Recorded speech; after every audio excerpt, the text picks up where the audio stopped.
Aqui em Rio Branco, 2 homens armados com revólver calibre 38 invadiram um escritório de advocacia localizado na rua Isaura Parente, onde renderam 5 funcionários.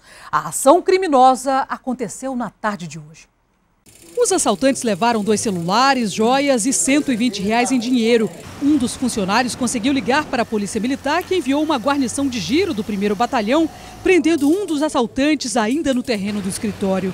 O comparsa pulou o muro e conseguiu fugir, mas após a chegada do reforço do POP, foi pego próximo ao pronto-socorro. A moto que seria usada na fuga ficou estacionada em frente ao escritório.